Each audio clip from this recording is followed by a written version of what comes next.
Hey, what's up everybody? My Optimal Minds, thanks for coming back. And we're going to be talking about nootropics, or is it nootropics, or nootropics? Well, if it's British, the British say it's nootropics. In the US, they say nootropics. So who cares? Tomato, tomato, because the British say it correctly anyway. So nootropics, that's what we're going to be talking about. Nootropics for ADHD. So let's go and dive in that right after this intro. Welcome back, my Optimal Minds. Dr. Lagrange here, and here for another video about talking about nootropics for ADHD and why they can be important for you if you have ADHD. But before we get started, as always, if you have not downloaded my free guide as far as what supplements, nutrients, and labs to run for ADHD, go ahead and download that free guide right in the description below, both for ones for parents who have kids with ADHD as well as adults who have ADHD. So if you don't know what nootropics are, let me give you a simple definition of what nootropics are. So nootropics are drugs, supplements, or other substances that may improve cognitive function, particularly executive function, memory, creativity, or motivation in healthy individuals. Now, this can be a very exhaustive list if we talk about the drugs, supplements, all the different types of nutrients that can be considered nootropic. So I'm only going to talk about 3 different types of supplements that you can alternately use as something that could benefit you in improving memory, creativity, executive function, and cognitive function. These are 3 things that you could be using in addition with also medications, but as always, you should always check with your doctor first before you try add anything treatment into your ADHD treatment plan. So the very first one is looking at L-tyrosine. Now, there hasn't been really any research specifically on ADHD, but there's definitely been research on L-tyrosine using it as a building block. It's considered actually a building block for a precursor that is needed to synthesize norepinephrine as well as dopamine, which is therefore the key to the catecholamines involved in ADHD, both norepinephrine and dopamine. So really, in theory, using something like L-tyrosine can help improve memory in general and can help with inattentiveness in ADHD.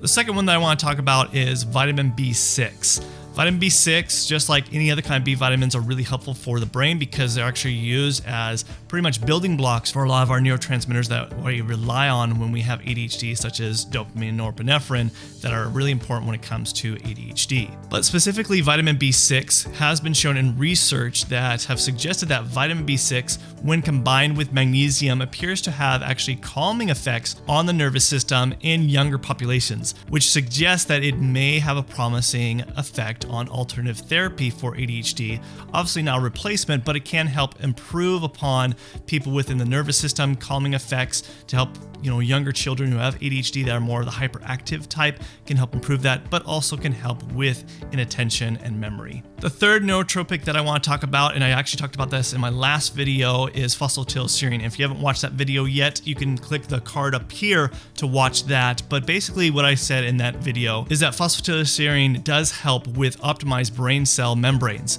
So with that in mind, this may actually be important for ADHD because brain cell membranes fire consistently with catecholamine neurotransmitters to enable sharp attention. So this one I would say has probably the most research out of a lot of the other nootropics that are out there that have looked at the research for ADHD using phosphatidylserine, and they have found with a combination of using phosphatidylserine as well as fish oils have some promising results as far as improving inattention, hyperactivity, impulsivity, as well with memory issues. And you can check out that video at the end of this video. But personally with me and actually using these types of nootropics with my patients, I have found some benefits with it. For myself, looking at my own experience when I was going through college as well as going through medical school, these are 3 things that I did rely a lot on is phosphatidylserine. I also use things such as ginkgo biloba, which is another herb that is considered more of a nootropic. But these are kind of things that I've implemented because it did help me be more clear mind, help with cognitive function, as well as just when it came to memorizing so many things,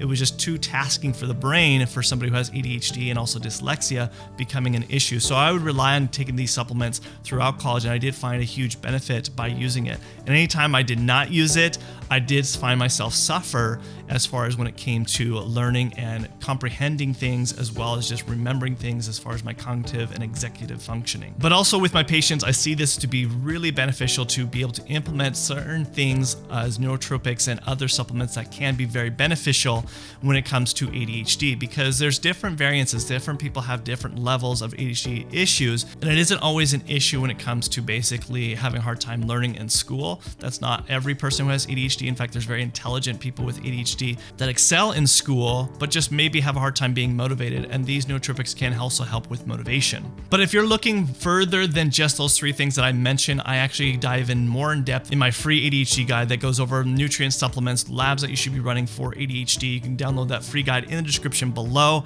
and I have it for both for adults who have ADHD as well as parents who have kids with ADHD. But before I go, what of those three do you actually use? Do you use phosphatidylserine? Do you use L-tyrosine? Do you use vitamin B6? And what have you found beneficial out of those three? Go leave that in the comment section below. And remember, you have an optimal mind. This is Dr. LeGrand signing out, and I'll see you guys in the next video. Thanks. Bye.